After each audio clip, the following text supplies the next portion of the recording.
أعوذ بالله من الشيطان الرجيم. بسم الله الرحمن الرحيم. الحمد لله الذي لا يبلغ مدحته القائلون ولا يحصي نعماءه العادون ولا يؤدي حقه المجتهدون.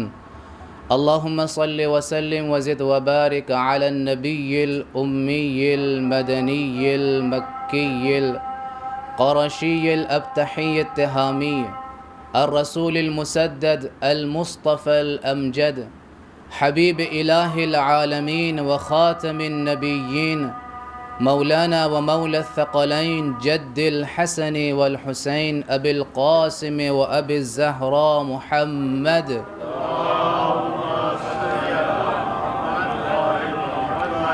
وعلى أهل بيته الطيبين الطاهرين المعصومين المظلومين لا سيما بقية الله في الأرضين روحي وأرواح العالمين لتراب مقدمه الفداء واللعنة الدائمة الباقية على أعدائهم وغاصب حقوقهم ومنكر فضائلهم من يوم عداوتهم إلى قيام يوم الدين. أما بعد فقد قال أمير المؤمنين علي بن أبي طالب عليه الصلاة والسلام لا يقولن أحدكم اللهم إني أعوذ بك من الفتنة لأنه ليس أحد إلا وهو مشتمل على فتنة. أوصيكم ونفسي بتقوى الله يا عباد اللہ.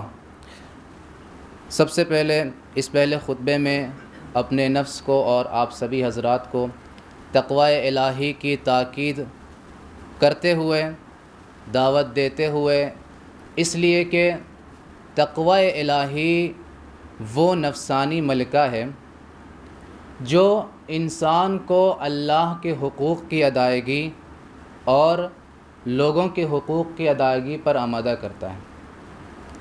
تقوی الہی صراط مستقیم پر ثابت قدم رکھتا ہے ہم کو. تقوی الہی زندگی کے ہر مرحلے میں کام آنے والی چیز ہے.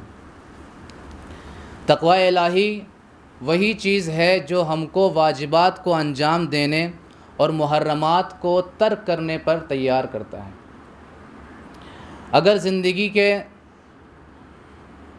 مختلف شعبوں میں ہم کو حق اور باطل کے درمیان پہچان کرانی ہے، پہچاننا ہے کہ حق کیا ہے، باطل کیا ہے، صحیح کیا ہے، غلط کیا ہے، تو اگر ہمارے وجود میں تقوی الہی پایا جاتا ہے تو اسی وقت ہم اس حق کو پہچان سکتے ہیں. اگر ہم چاہتے ہیں کہ صبر و استقامت سے کام لیں تو تقوی الہی اگر ہمارے وجود میں ہے تو ہم صبر و استقامت سے کام لے سکتے ہیں. گناہوں سے اگر ہم محفوظ رہنا چاہتے ہیں تو ہم کو تقوی کے دامن کو تھامنا پڑے گا.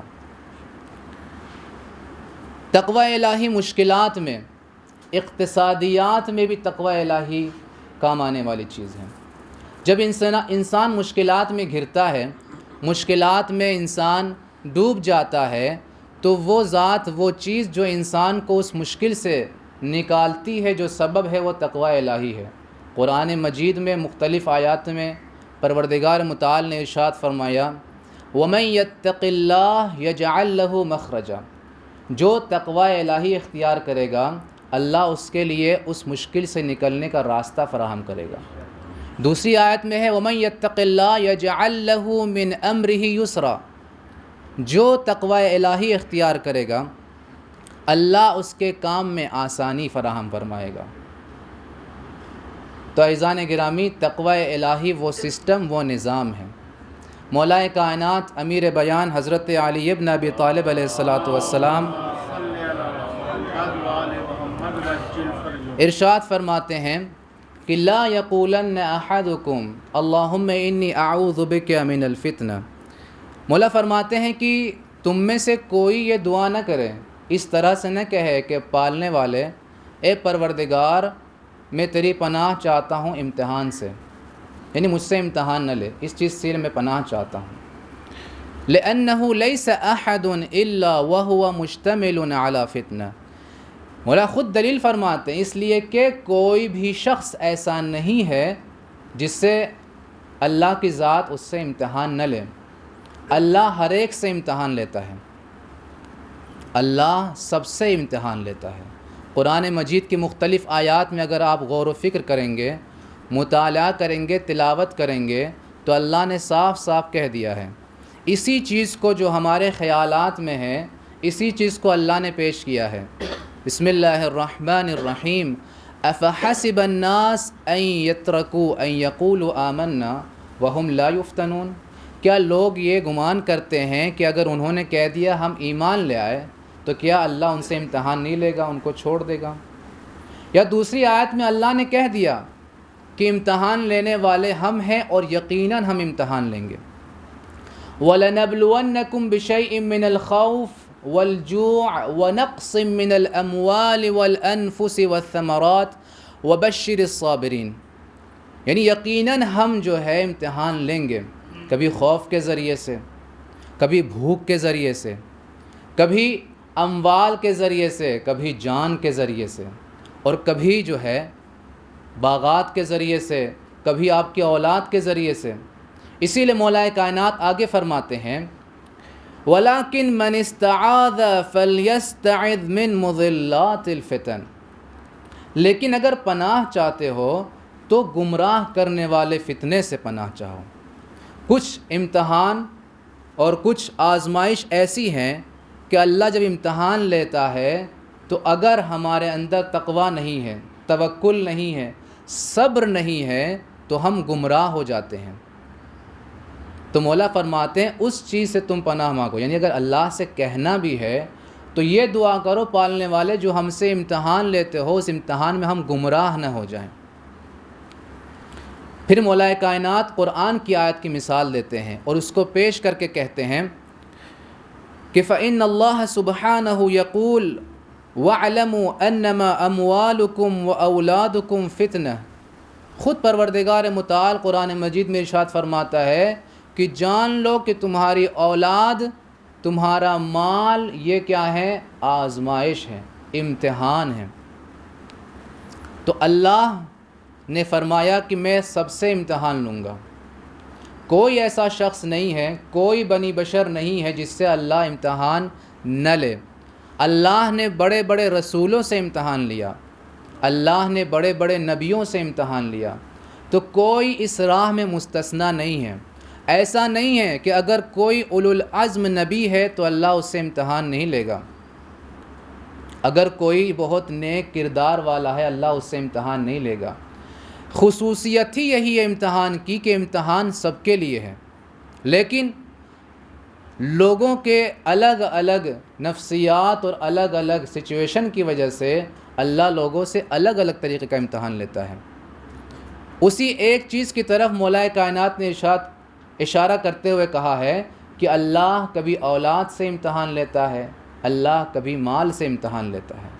پھر فرماتے ہیں وَمَعْنَى ذَلِكَ أَنَّهُ يَخْتَبِرُهُمْ بِالْأَمْوَالِ وَالْأَوْلَادِ لِيَتَبَيَّنَ السَّاخِطَ لِرِزْقِهِ وَالرَّاضِي بِقِسْمِهِ، جب پروردگار متعال امتحان لیتا ہے تو کیا پروردگار متعال نہیں جانتا ہے؟ کیا اللہ وحدہ لا شریک اس چیز کو نہیں جانتا ہے کہ امتحان لینے میں یہ شخص کامیاب ہوگا یا نہیں ہوگا؟ یقیناً اللہ کی ذات اس چیز سے بری ہے، اور یہ اللہ کے لیے نقص ہوگا اگر ہم کہیں گے اللہ نہیں جانتا ہے تو امتحان لیتا ہے۔ یہ ہمارے ظرف ہے جو کمزور ہے۔ ہمارے یہاں ایسا ہوتا ہے کہ ہم امتحان لیتے ہیں چونکہ ہم کو معلوم نہیں ہوتا ہے، لیکن اللہ تو تمام چیزوں کو جانتا ہے، اللہ علام الغیوب ہے۔ لیکن اللہ کیوں امتحان لیتا ہے؟ مولا کائنات فرماتے ہیں اس لیے کہ تاکہ اموال اور اولاد کے ذریعے سے امتحان لے کر کے پتہ چلے کون اللہ کے رزق پر راضی ہے اور کون اللہ کے رزق پر راضی نہیں ہے۔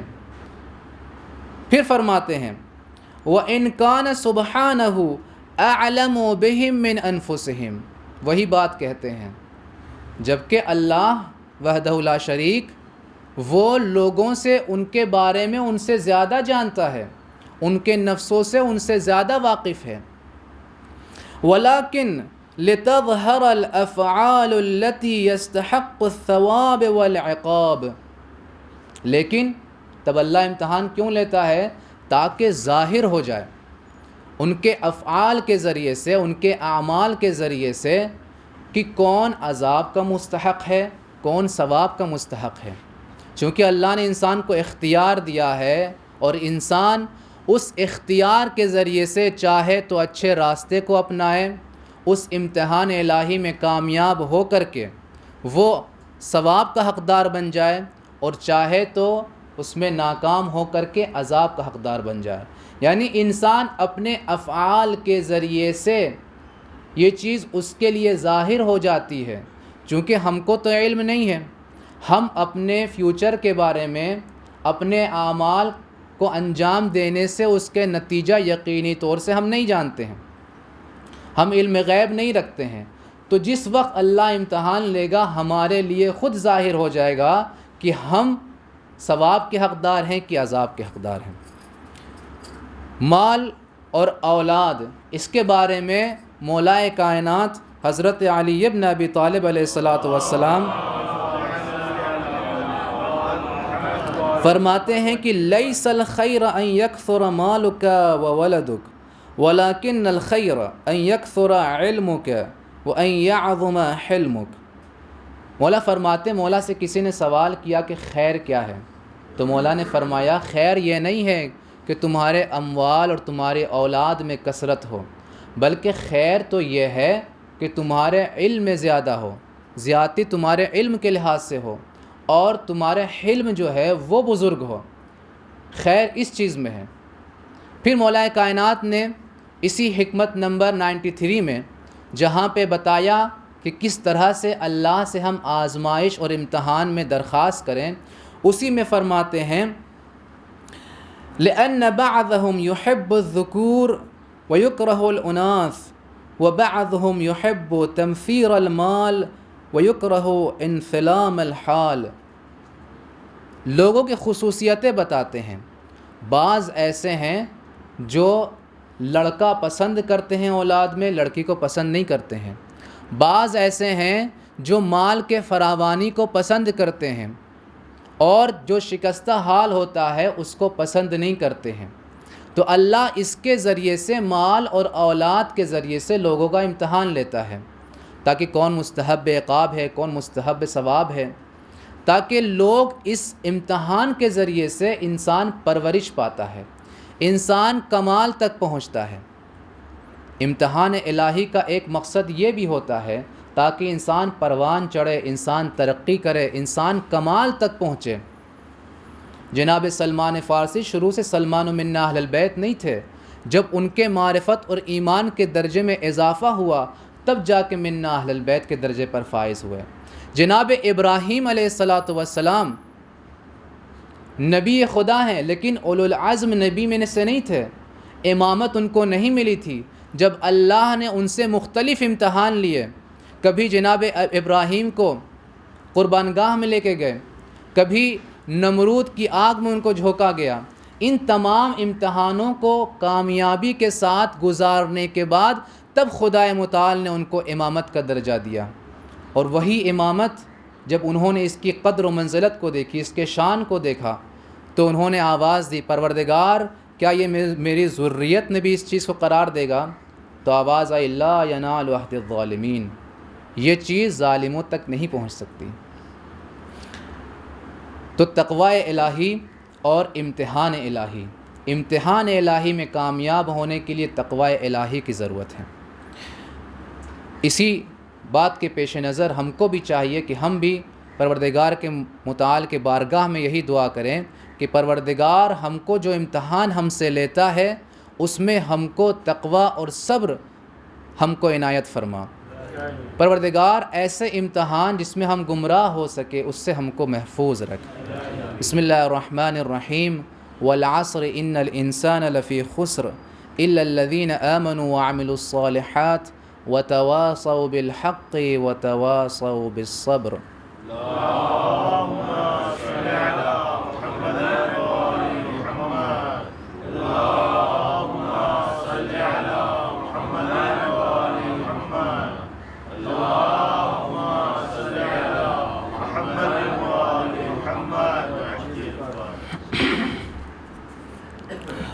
اعوذ باللہ من الشیطان الرجیم بسم اللہ الرحمن الرحیم الحمد للہ رب العالمین الصلاة والسلام والتحیۃ والاکرام علی النبی الامی المکی المدنی الابتحی التہامی الرسول المسدد المصطفى الامجد حبیب الہ العالمین وخاتم النبیین مولانا وسیدنا ابی القاسم و ابی الزہراء محمد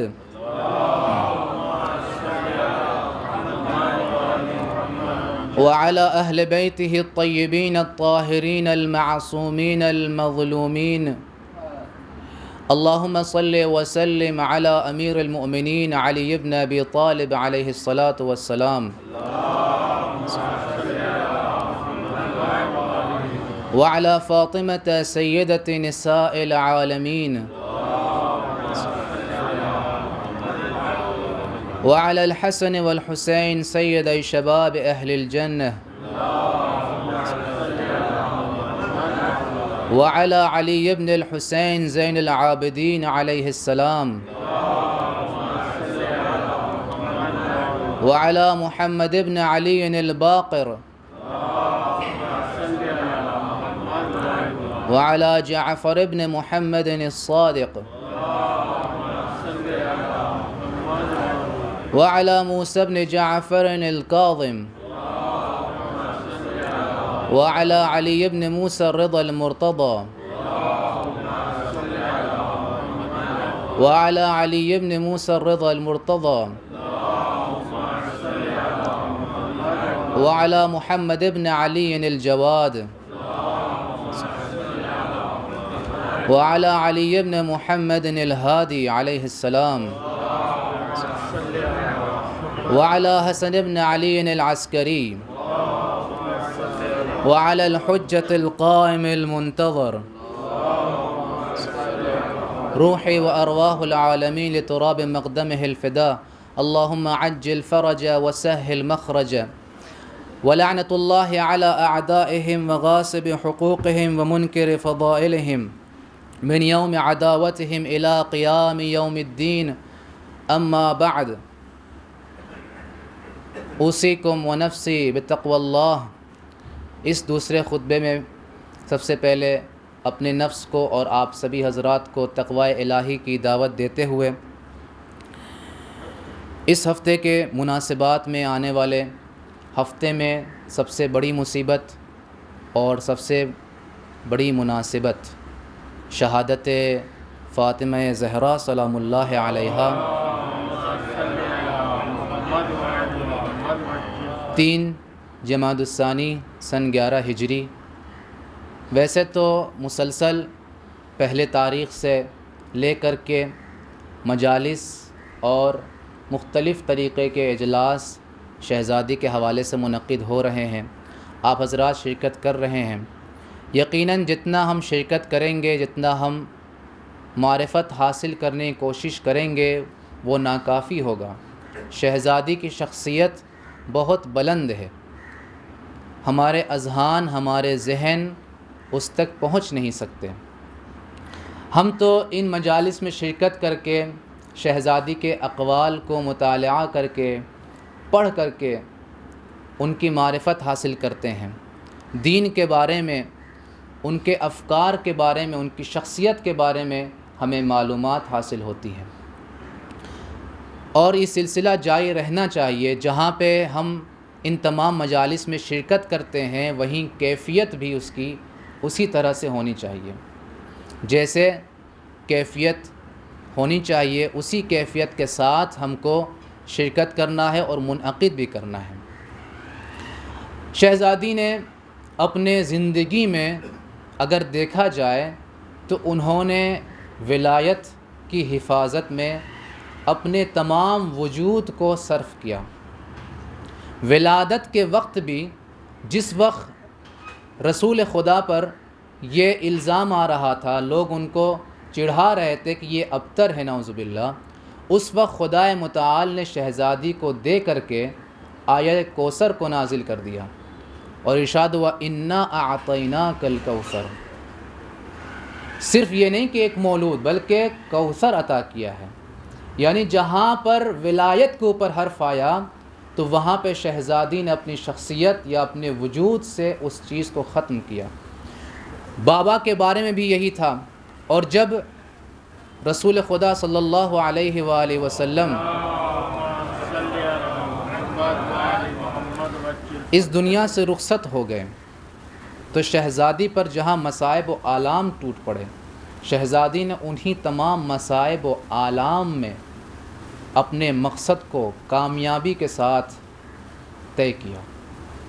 شہزادی کی زندگی کو جب ہم مطالعہ کریں گے تو انہوں نے جو بیداری ایجاد کی ہے، انہوں نے جو ولایت کی راہ میں مختلف طریقے اپنائے ہیں تاکہ ولایت کی تحفظ کریں، تاکہ لوگوں کو غفلت سے بیدار کریں، اگر ہم اس پر غور کریں گے تو مختلف پہلو جتنے ہو سکتے ہیں وہ ان پہلوؤں کو شہزادی نے مد نظر رکھتے ہوئے ولایت کا تحفظ کیا ہے اور لوگوں کو بیدار کرنے کی کوشش کی ہے۔ جس وقت طریقے الگ الگ ہیں، کچھ طریقے آپ کے سامنے پیش کرنا چاہتا ہوں کہ شہزادی جس وقت بیعت کی باری آئی، یہ ہوا کہ مدینے میں لوگوں سے بیعت لیا جائے خلیفہ کے لیے، تو جس وقت در مولا کائنات پر پیغام بھیجا گیا، مولا کائنات انکار کرتے گئے، ایک وقت وہ بھی آیا جب دروازے پر آگ لگا دی گئی اور چاہا کہ علی کو لے کے جائیں اپنے ساتھ۔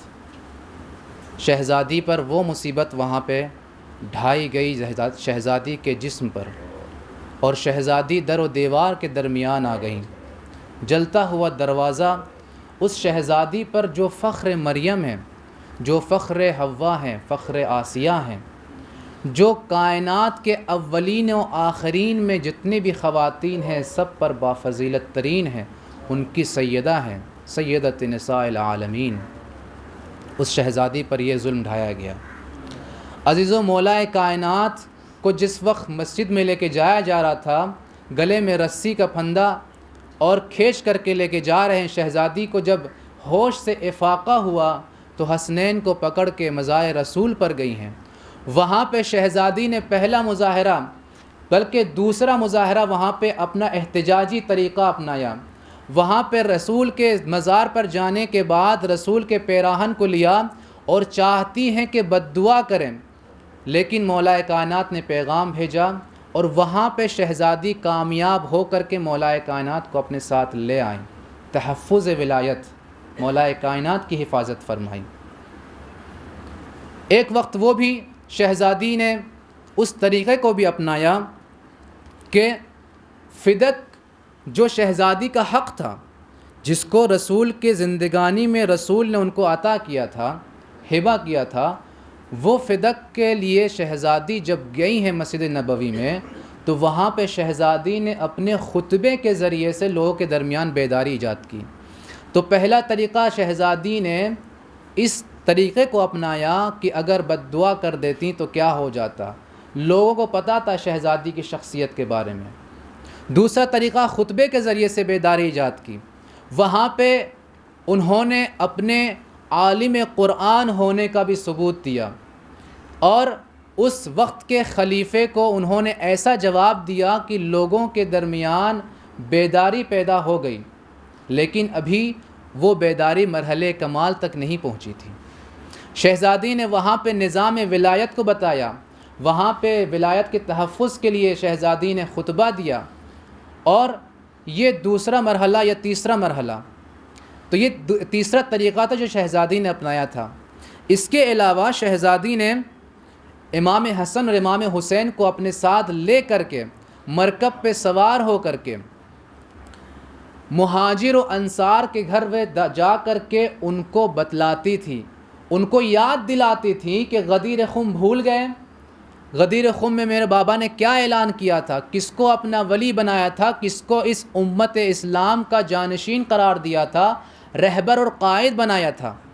تو شہزادی نے دروازے پہ جا کر کے ان کو غفلت سے اور بیداری ایجاد کر کے ان کو راہ راست پر لانے کی کوشش کی۔ اس کے علاوہ شہزادی نے ایک اور طریقہ اپنایا کہ صبت علی مصائب لو انہا صبت علی الایام سرن لیالیا۔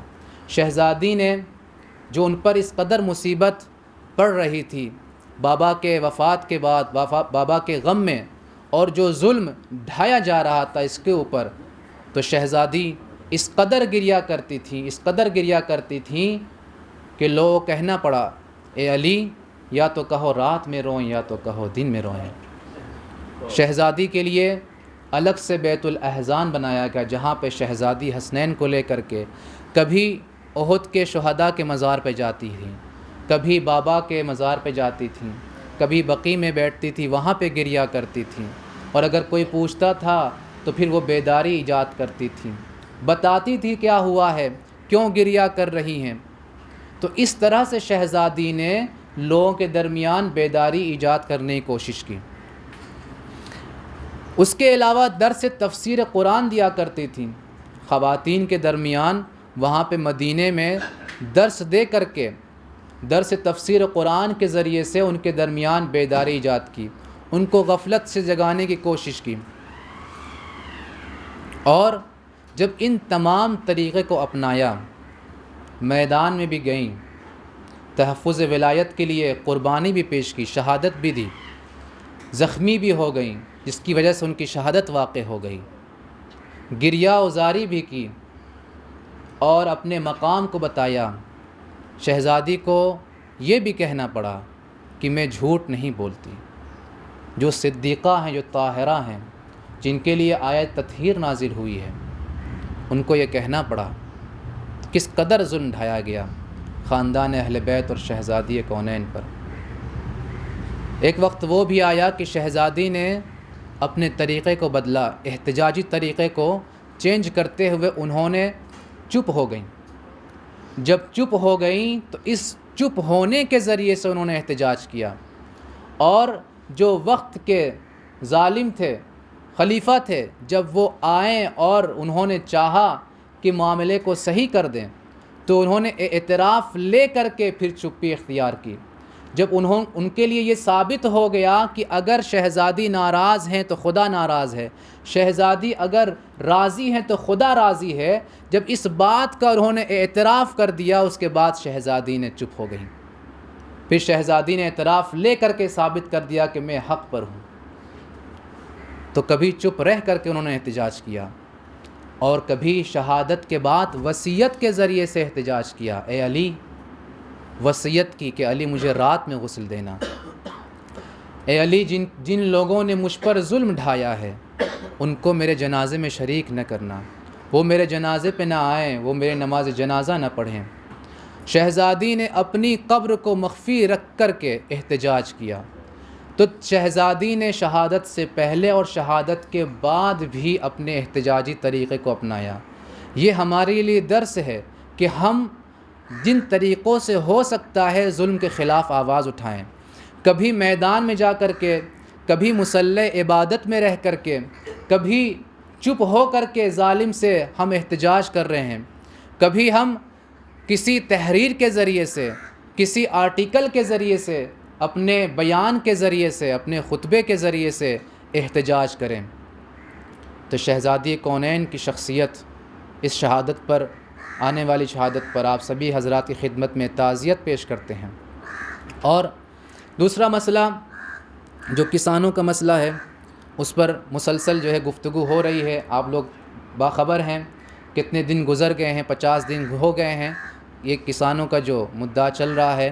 اور یہ صرف کسانوں کا نہیں ہے، جیسا کہ آپ کے سامنے پیش کیا گیا ہے، یہ کنزیومر تک کا بھی جو ہے مسئلہ ہے۔ اور یہ ہم کو بھی چاہیے کہ ہم اس احتجاجی طریقے کو اپنا کر کے ہم بھی ان کا ساتھ دیں، چاہے جہاں مختلف طریقے سے احتجاجات ہو رہے ہیں، ریلیاں ہو رہے ہیں، اس میں شرکت کر کے، چاہے بیان دے کر کے، چاہے آرٹیکل لکھ کر کے، سوشل میڈیا کے ذریعے سے، بہرحال ہم کو بھی اس میں حصہ لینا چاہیے. جیسا کہ آنے والے دنوں میں احتجاجی جلوس بھی ہے اور آپ سبھی حضرات انشاءاللہ شرکت کریں گے، اور یہ ہمارے لیے ضروری اور لازم ہے، دینی اور ملی جو ہے ہمارا فرض ہے کہ ہم ان جلسات میں، ان احتجاجات میں شرکت کر کے اپنے فرض کو ادا کریں. آخر میں خدائے بارگاہ خداوندی سے ہم کو یہ دعا کرنی ہے کہ پروردگار ہم کو اہل بیت علیہ الصلاۃ والسلام کی مودت اور محبت پہ قائم رکھ.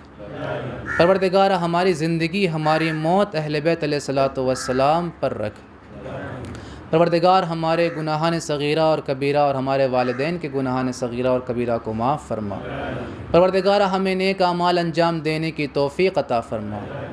پروردگار شیعیان حیدر کرار، محبین اہل بیت اطہار، جہاں کہیں ان کی جان، مال، عزت، آبرو کی حفاظت فرما. مقامات مقدسہ کی حفاظت فرما. جنت البقیع کی تعمیر کی توفیق عنایت فرما. پروردگار جو راہ خدا میں جہاد کر رہے ہیں، حرم اہل بیت کی دفاع کر رہے ہیں، ان کو نصرت اور کامرانی اور کامیابی عطا فرما. پروردگار شیخ زکزکی اور تمام مجاہدین اسلام جو خدمت کر رہے ہیں، قید خانوں میں ہیں بے گناہ طریقے سے، ان سب کو رہائی عطا فرما. ان کو صحت و سلامتی عطا فرما. علماء اعلام کا سایہ ہمارے سروں پر باقی رکھ. رہبر و مراجع کو طول عمر عطا فرما. پروردگار مومن و مومنات جو پریشان حال، ان کی پریشانیوں کو دور فرما. پروردگار جو مقروض ان کے قرض کو ادا فرما. جو بے اولاد ان کو اولاد صالح عطا فرما. جو صاحب اولاد ان کی صحیح تربیت کرنے کی توفیق عطا فرما. پروردگار ہمارے جوانوں میں، ہمارے بچوں میں قرآن اور اہل بیت کی تعلیمات کو سیکھنے کی اور عمل کرنے کی توفیق عطا فرما.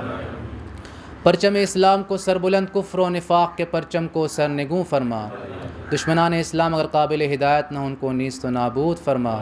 امام زمانہ علیہ الصلاۃ والسلام کے ظہور میں تعجیل فرما. ہم سب کو ان کے ناصر و اعوان میں شمار فرما. ربنا تقبل منا انک انت السمیع العلیم. بسم اللہ الرحمن الرحیم. قل هو اللہ احد اللہ الصمد لم یلد ولم یولد ولم یکن له کفوا احد.